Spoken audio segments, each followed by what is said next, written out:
Thank you so much, Eleanor, and thanks to the Reports team for hosting this as well. I'm super excited to be here. As Eleanor mentioned, I'm Haroon Choudery. I am CEO at Autoblocks AI.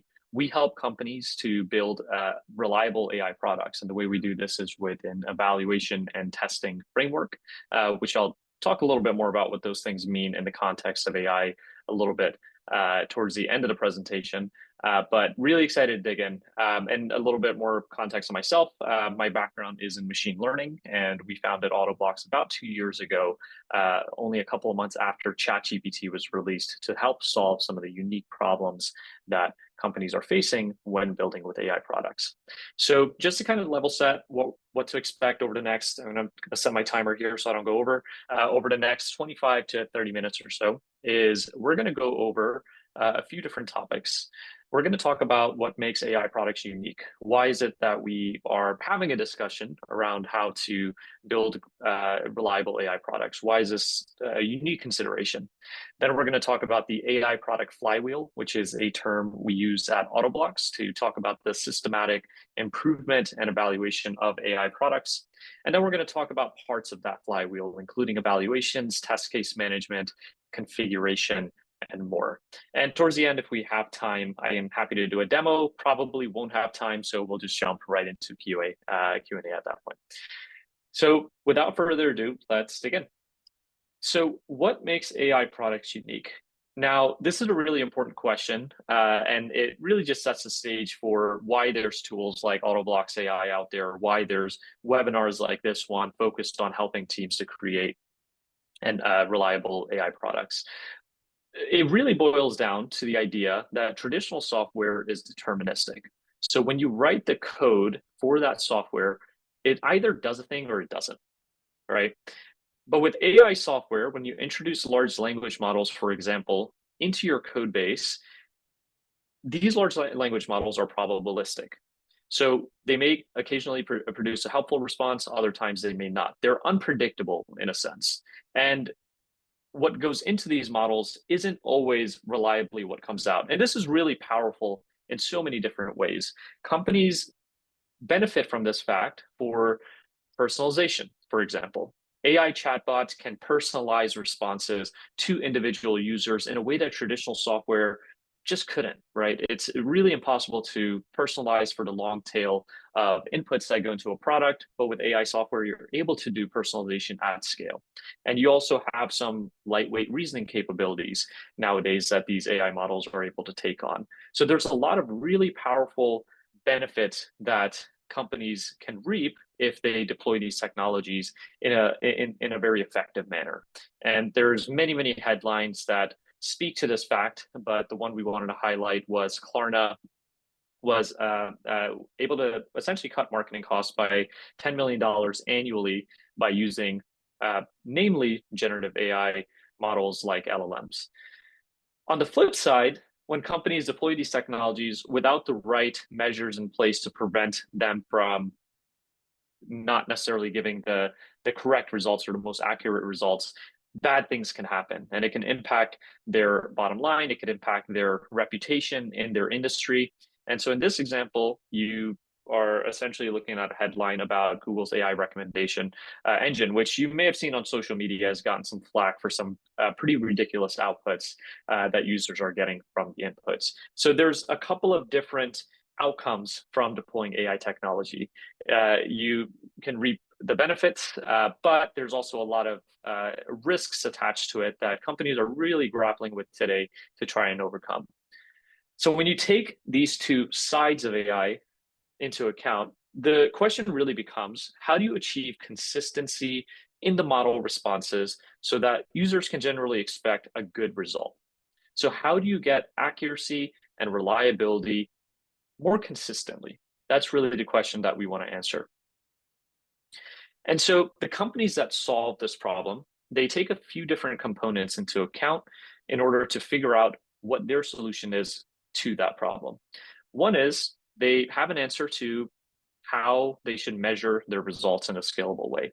And this is especially challenging in the world of generative AI. I'll talk a little bit more about this, but it's very important to come up with a response to this question. The second thing is they have a firm understanding of which variables are influencing the result that are in their control. Thirdly, they understand how their users are using the product. This is very important because you essentially want to account for those different use cases when crafting that product in a local or development environment or improving it based on production behavior. And then finally, they combine those three elements to understand how products behave before they deploy to production. Because the last thing you want is to deploy a product into production, have it misbehave in a bunch of different ways, create a bunch of issues, and then have to essentially reel things back. So ideally, you want a way to be able to develop your AI product so that you have confidence before you roll it out into production. So let's attach some labels to these different components. The first part, let's call it evals. Evals help us measure results in a scalable way. And we're going to spend most of this time actually talking about evals because it's the most important part of all of this, or the most ambiguous part of all of this. Configs is what we, at least at Autoblocks, call the variables that influence the result. And then test cases are examples of how users are using the product. And when you combine these three elements, you can essentially understand how your product behaves before you deploy into production. So how do these pieces come together? Well, they come together like this, and this is what we call the AI Product Flywheel. The AI Product Flywheel is essentially a system where you have test cases that represent user behavior. You pass them through your application, which has a set of configurations that influence the input that goes into the model and ultimately the output that comes out of that model. And then you have evaluations or evals, which are evaluating the quality and accuracy of your responses. And then based on the eval results, you iterate on your configurations in a very empirical manner, an experimental manner, until you align on a set of evaluation results that are satisfactory to your company's needs. So this is an AI Product Flywheel, and really want to sort of anchor around this idea for the rest of the presentation. So as I mentioned, evals are probably the most ambiguous part of the equation, because when you're talking about AI products, you're talking about subjective outputs. A lot of times it's really difficult to quantify how good or accurate an output actually is at scale. There's a lot of nuance and context that's required in order to answer this question. And so first, let's talk about what evals are. You may have heard the term, but simply what evals are they're metrics used to assess the performance and quality of outputs in LLM apps. And they're used for a variety of different reasons. One is for measuring performance. The other is for assuring quality. And then the third is for compliance and safety, which is especially important to companies that are building in more regulated spaces like healthcare, financial services, insurance, and beyond. And the way you use evals is, as mentioned before, you pass test cases through your application, you have an output, and then you essentially use evals to assess the performance of the outputs. So you take an output and you should be able to run an eval on it to give you a score or a metric to understand how good that output was. And evals can essentially play a part in any part of your AI product pipeline. So in this example, we have a RAG application. So for those that aren't familiar with RAG, it's quite a popular paradigm in the world of AI product development, where you're passing in context from a data source, for example, customer data, and then you pass relevant context into the application to more accurately respond to an individual user's query. And so RAG stands for Retrieval Augmented Generation. And it works kind of as follows: is you have your application, you have a user using it, and then you query a vector database based on the input, based on the question that the user asked. You pull the relevant context into the prompt, and then you run that prompt through an LLM, and then you get a personalized response. So it's another way of increasing the personalization of the response. Evals don't necessarily only have to play a role in the ultimate output that you get from one of these applications. You can add evals to any part of the pipeline. So in this case, you might actually want to eval on the retrieval portion. And that may be used to help you answer the question of, am I getting the right data from my vector database in order to answer the question appropriately? And if you're not, then everything downstream is assumably going to be messed up because you're not getting the right context in the first place. So you can set up an eval there to make sure that your retrieval pipeline is operating efficiently. And then you can also set one up for the generation portion. Once you pull in that retrieval context, is it generating reliable responses, faithful responses based on the context that was fed to it? And so you can set up evals at multiple parts, basically to have insight and metrics to measure how well your product is working throughout various parts of the pipeline. And I see a bunch of hands as well. We're going to have a Q&A session towards the end, so definitely stick around. Happy to answer as many questions as I possibly can, and I'll also share my contact information. So happy to answer questions offline as well. For a agentic application, you have the same idea. So you might have evals at not only the retrieval and generation part, if it's a agentic application that has a retrieval portion, but you may also want to set up evals on the tool calling portion of the application. So agents, one of their unique capabilities is they're able to call specific tools to help them answer questions. They're more complex than standard AI applications. So you can set up an application, you could set up an eval there as well. But the idea is that you can set up evals at any part of an AI product pipeline that you want to have metrics. So what are evals? Like, what do they look like? What are the types of things that you can use to quantify the accuracy and performance of your system, your AI product at various parts of the pipeline? There's many different types of evals, but the most important ones that you need to know are these four. And they're broadly bucketed into two separate categories. One category is programmatic. So these are evals that can run automatically. They can run at scale. They use code to evaluate the output and give you results. The other is manual. So this is still considered an evaluation, but it's a manual evaluation. It's not really scalable. And so these can include human review and pairwise comparison. They both require experts going in, looking at outputs and grading those outputs. And then I'll discuss the nuances between those two a bit later. On the programmatic side, you have assertion-based unit tests. So these are simple code-based tests to check for usually simple things like correct pronunciation or correct grammar, for example, whether a sentence has a period at the end, or it can check for things like conciseness by counting the number of words in a response.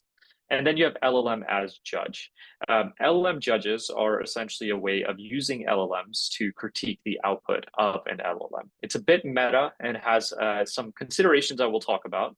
They're not always reliable out of the box, but they're a really exciting field of work in the AI development space. So we're going to go over each of these in a little bit more detail. So as mentioned, assertion-based unit tests, they're deterministic. You can rely on the responses that they give, and they use code, not LLMs, in order to check LLM outputs against predefined criteria. LLM judges use LLMs to evaluate outputs. Human review is you have an expert going through the output one by one, and they're assigning scores based on a specific rubric that you've defined to give you an indication of how good that output is. And then pairwise comparisons is slightly different. You're reviewing multiple outputs at a time and then ranking which output was better. So how should you determine what type of eval to use between those four when you're building your AI product?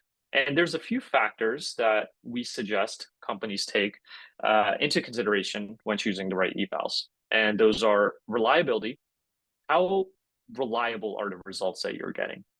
Scalability. How quickly can these evals scale? And cost. How expensive is it to run these types of evaluations? And then finally, value. What is the value that you get from these results? So let's compare assertion-based unit tests to LLM as judges. These are the two programmatic techniques that we define for evaluation. From a reliability perspective, assertion-based unit tests are very high. You can ensure that whatever the result is that you're getting is reliable. If you're checking for a period at the end and you have some code to check for that, you can pretty much be sure, as long as the code is correct, that the answer that you're getting is correct. It's not making any guesses on your behalf. LMS judges are generally a bit lower because there's some ambiguity involved in how they're determining metrics, such as accuracy. Scalability, they're both high on the scalability front because they're both programmatic. So they can really scale with a very, very large size applications. Costs for assertion-based tests, very, very low. They're just regular code and work very, very cheaply as well. LLM judges a bit higher. LLM calls are more expensive than if you had a code-based assertion. The value of assertion-based unit tests is on the lower end as well, because if you're looking at the quality of outputs, checking for deterministic measures like conciseness by measuring the number of tokens in the output, that doesn't really tell you a lot about the overall quality of the output. But LM judges can actually take on more broad definitions of quality, such as accuracy, such as correctness. And so they can be quite valuable because they can get a little bit closer to the truth of whether the output is quote unquote good or not. So the pros of assertion-based unit tests, they're very fast, they're very cheap, and because they're deterministic, they can catch regressions early on. And then LMS judges, they're also scalable and they provide quick relative comparisons. The cons, assertion-based unit tests are maybe not super valuable since they're not covering the full breadth of qualities in the output that you might want to take into account. And then LMS judges they're typically less reliable, especially at the start, unless you use techniques like self-improving LLM judges, which we'll touch on in a little bit. And they also can be costly at a very large scale. On the manual technique side, we have human review, and then we have pairwise comparisons. Reliability is high. You know that these are subject matter experts that are grading these outputs. So you can be rest assured that if the subject matter expert for a health tech AI product, if they're giving you a accuracy measure or a correctness measure, you could probably bet that they're correct, especially if there's a unanimous decision across multiple subject matter experts that are grading a specific output. Scalability is very low because subject matter experts are going to have to go through it one by one. Cost is also very high. The time of subject matter experts to review these outputs is on the higher end, and their time is also expensive, and so you want to take that into account. But the value is also very, very high because they're going to be able to get to the definition of good or bad much more directly, since they are the experts in whatever domain that you're building in. So the pros for human review, they provide a practical assessment of outputs. The cons, they don't scale like programmatic metrics, and you can kind of apply those to pairwise comparisons as well. Some additional notes: pairwise comparisons are generally a little bit more simple than a traditional human review, because it's normally easier to say this output is better than this output than it is to assign a specific score to an output. But one of the cons is you may miss some of the nuances of output quality since you are taking a bit of a simpler approach.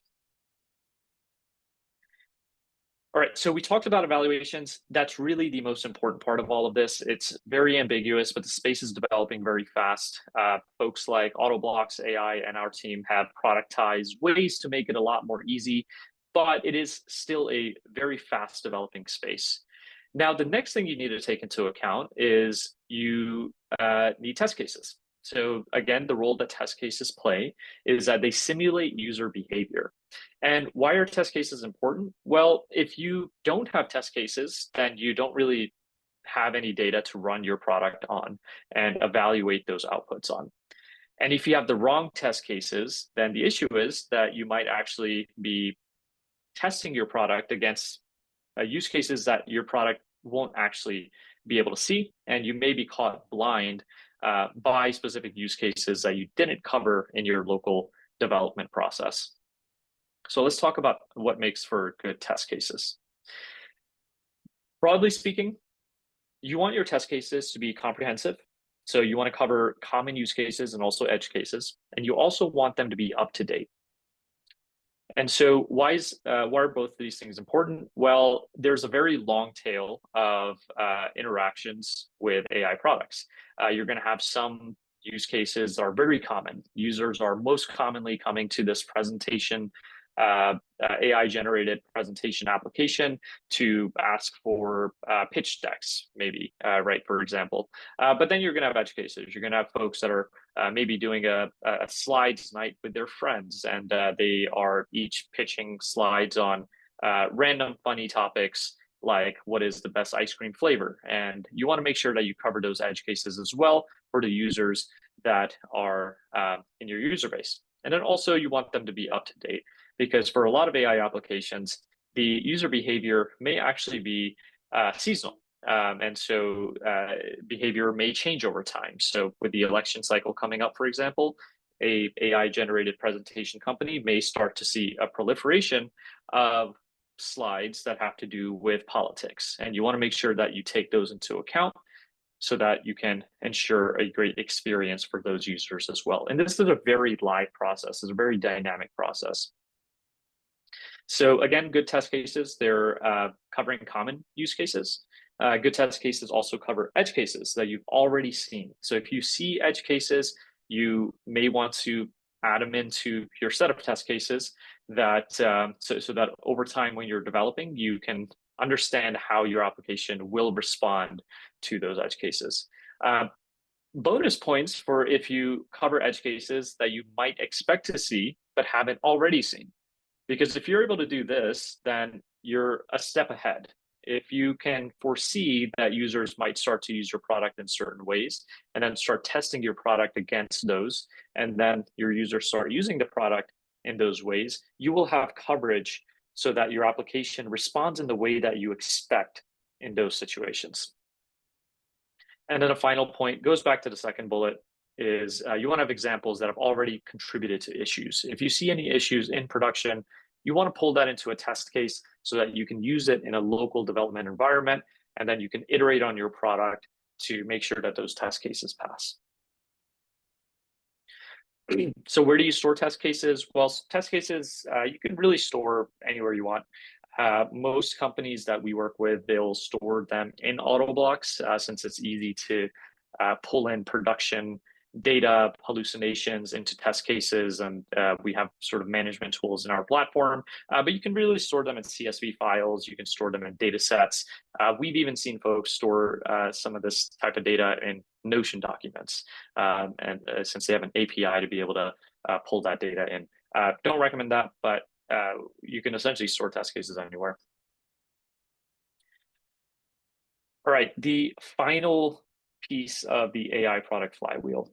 So we covered evaluations. We have a way to measure outputs. We covered test cases. So we have a set of representative examples of how users are using the product. We're passing those test cases in to our product. We're getting the outputs. We're evaluating those outputs using a variety of different techniques. Now, the feedback between evaluations and configs is very important here, because AI products can't really be optimized in the traditional sense today. There's virtually an infinite number of configuration options that you have for an AI product. And these config options can include prompts, they can include models, and then they can include just general configs. And so we have a list of just a few of the many, many configurations that might play a role in shaping the input that goes into a model. So the ultimate prompt, and then the model itself is also a configuration that you might want to toggle. And so on the config side, you have things like chunk size, similarity metric, the RAG system that you're using, the embeddings model that you're using. All of these things might actually influence the output that you get from your application. Then you have the prompt. So in the prompt, you are essentially tweaking the template where all of that information fits in. So normally with prompts, you have a parameter for where the user input may feed in and where the context that you're pulling in may feed in. And then you have the model itself. If you've tried multiple LLM providers, if you've tried OpenAI, ChatGPT, and you've tried Anthropic Claude and others, you probably have an understanding of that these models behave a bit differently. If you use them enough, you start to understand they almost have different personalities. And the personalities are evolving so quickly over time as well as these models improve, as new frontier models come out. And all of these changes lend to a very large number of degrees of freedom for the inputs that go into your application and ultimately the outputs that come out. So when you're tweaking these configurations, you want to make sure you version all of these different changes because these tweaks are going to be very fast. They're going to occur very, very often. We see companies making hundreds of changes per day to their product, to their prompt, and to the config parameters. And so you want to make sure you version all those changes. Otherwise, you're going to lose information. You might end up spinning your wheels by having the same test run over and over again between different stakeholders on your team. So you want to have a shared understanding of what version of your product led to a specific set of outputs. You want to make certain parts collaborative for SMEs. For those of you on AI product teams, this is one of the most unique things that we found about AI product development. Traditional product development has always been cross-functional, but if you start to see the role that cross-functional stakeholders play in AI product development, it's quite unique. You have subject matter experts who are usually the most qualified to craft prompts because they understand what the right set of instructions might be to feed into the model. And so you want to make those experiences collaborative for them. You want to make it easy for subject matter experts to be able to iterate on those parts of the product. You want to prevent breaking changes if you make it collaborative. This is a really important consideration. We hear it all the time from folks that come to us is they started to make their AI development flywheel, so to speak, collaborative. And then all of a sudden, the subject matter experts were coming in, they were making changes, and then it just broke their code because they were adding variables that their code wasn't referencing or, you know, 100 other issues. And so if you do this, you want to make sure that you prevent breaking changes. We have built-in mechanisms in Autoblocks to help you do that. But that's also something that is very, very important. And then you want to experiment liberally. This is a very empirical process and it's very experimental and there's no way around it. The best AI product teams in the world are essentially just experimenting to figure out what's good enough. And once they land on a definition of what's good enough, it may change on its own if the user inputs change. It may change on its own if the model behavior changes. But there's always room for improvement as well. So it's a very it's a consistent process that AI product teams really need to buy into. And you can try things like grid search. So we rolled this out in Autoblocks just last week. And grid search is a technique that's very popular in the world of ML ops, where you take a set of different configurations, you take combinations of those different configurations, like 3 different prompts or 5 different retrieval configs, and then you run each combination all at once so that you can figure out what the winner is. So it's a more scalable way of running some of these tests. And so you can use tools like ours to just make this process a lot faster and more scientific. And some of the issues that you might see while you're configuring your product is you might see hallucinations. You might see that your product is giving the wrong outputs. The outputs aren't what you would expect. You could update the prompt in order to fix that. A lot of times you have the wrong context that's retrieved. And so this is where we suggest setting up a eval for the context portion specifically so that you can iterate on it. And so you would know if you're retrieving the wrong context that you really need to focus on that part of your pipeline where you're pulling in the context and maybe make some modifications to some of the metrics like semantic similarity score, K-score, or the K number, and fix that part before moving downstream. So to summarize, this is the AI Product Flywheel. It's a very dynamic development process compared to traditional AI traditional products. You have your test cases, which simulate user behavior. You have your configs, which represent your the version of your AI application at a given time. And then you have evaluations. Based on those evaluations, you will tweak the configs, and you'll continue to tweak the configs and evaluate until you land on a set of evaluations that you're happy with. But again, test cases are dynamic themselves. The models themselves and other configs might be dynamic as well. So even when you think you're in a place where everything looks great, you're going to have to consistently make sure that the product is performing as expected. And just a quick plug for Autoblocks before we jump into Q&A. And I think it's exactly 30 minutes, so we'll open up for Q&A, but very quick plug. Autoblocks helps with all of this. Teams in healthcare, from seed stage startups to public companies, use Autoblocks to streamline the process of curating relevant test cases and setting up evaluations and reviewing outputs manually, and then connecting configs to their product. So if you're interested in checking out Autoblocks, our website is autoblocks.ai. And I would love to connect as well. And so if you have any questions, if I'm not able to answer your questions during Q&A, I am available via email. So my email is haroon@autoblocks.ai. You can find me on LinkedIn, on Twitter, and I added a QR code here as well. I forget exactly what I link this QR code to, but I think it'll open up a new email thread with me. So reach out. I'm always happy to share advice, always happy to share how companies are doing things and best practices. But without further ado, I don't think we'll have time for a demo. We'll jump into Q&A. All right, so it looks like we have a lot of questions. So let me take a look.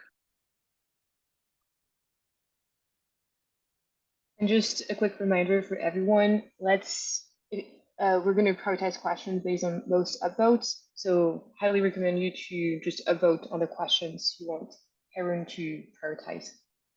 Just like clicking the thumb up.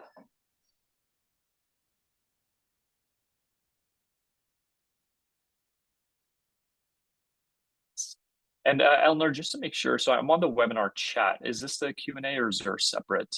Oh, okay. There's a separate. Click the Q&A. Q&A. There are 28 open questions. Perfect. And you can filter by most upvotes or most recent. Yeah, let's do by most upvotes. So we answer most popular questions. Okay, so Ankita said, how can you run evals on more subjective topics when there's no exact match? For example, let's say it's a mental health chatbot, and so each response is just a little bit different and there's no exact match. Or is there a way to do that automatically? So Ankita, really great question. This is one of the biggest, I guess, questions, most common questions that we get at Autoblocks from companies that start out. I mean, this is inherently the challenge of working with AI products, is the output is subjective. You're not usually going to get an exact match because a chatbot, even for a specific question, may give you 3 different responses if you run that chatbot 3 times. And so our suggestion for this is you use different metrics than an exact match. Exact match is probably not the right metric to use. If you want to use a deterministic, like rules-based assertion, something that you might want to use is a semantic similarity score. So that's something that will be able to run fast and essentially be able to compare the semantic similarity of outputs compared to a ground truth response. So that'll give you a sense. And so I would actually suggest starting off with that semantic similarity score. There's a bunch of different techniques that you can experiment with to figure out, what is most aligned with what you're looking for. And then also LLM judges are really built for this purpose. So again, they are more expensive. They are a little bit difficult to ensure the reliability of because they're probabilistic themselves. But LLM judges can help you sort of grade outputs based on things like correctness and accuracy based on how you define that. And so you would have a prompt that you use to define your definition of accuracy and correctness, and you would use those. But we would always recommend starting with a more deterministic measure like semantic similarity. Exact match just doesn't work in the world of AI products. Great question, though. Let's see. All right, so LM Prob said, asked, is LM as a judge seems interesting. Does it necessarily need to be a different LM judging the output of the first LM's output? How do you prevent the output itself impacting the LLM's critique? Okay, so Prob, if I understand correctly, you're asking, does it need to be a different LLM? So I'm assuming you're asking, like, is it a different sort of call, entirely different? And the answer to that is yes. The reason is that if you're using the same LLM that you're running the output through, you may end up with some conflation of the LLM judge's responses because it's going to be biased by the results that the outputs that it gave earlier.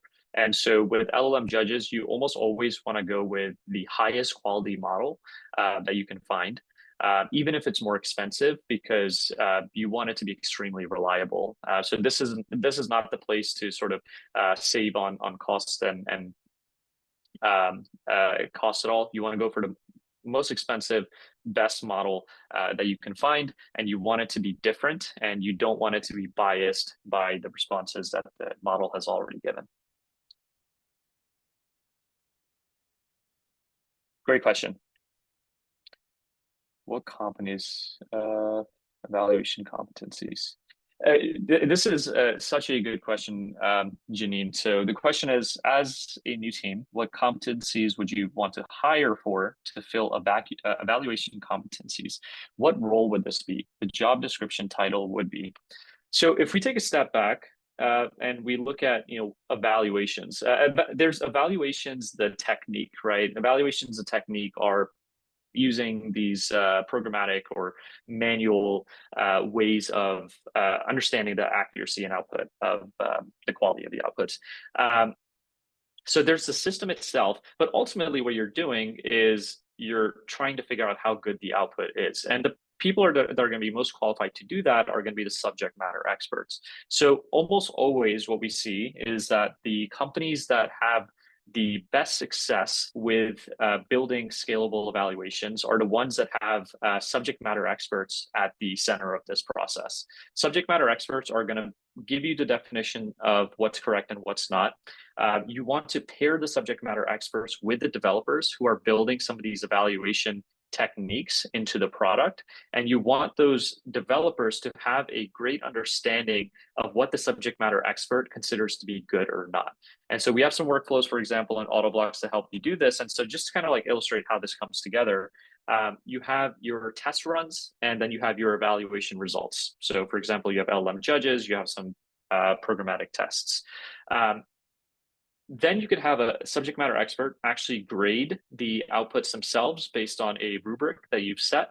And then the developer can compare notes between what the subject matter expert has said is good or not, and what the evaluation results are showing. And they can use that process to essentially align the two.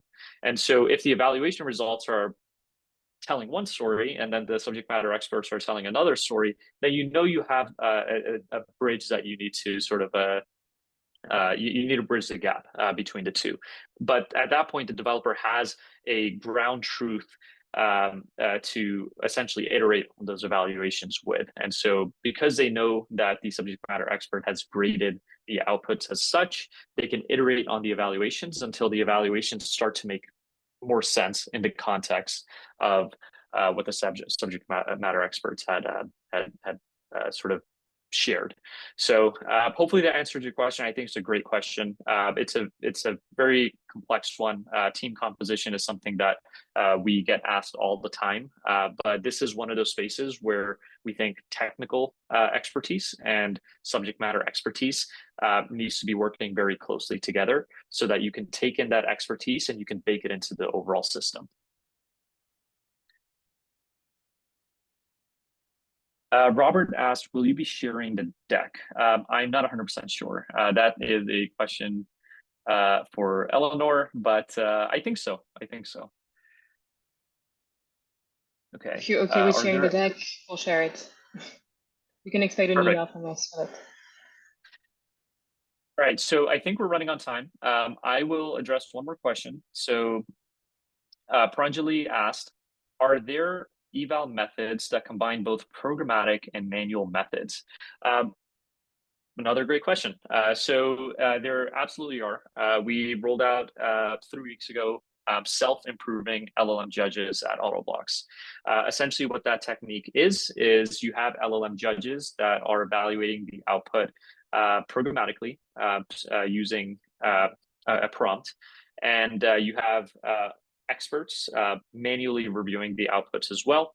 And then we automatically feed in some of the examples of those manual reviews into the prompt.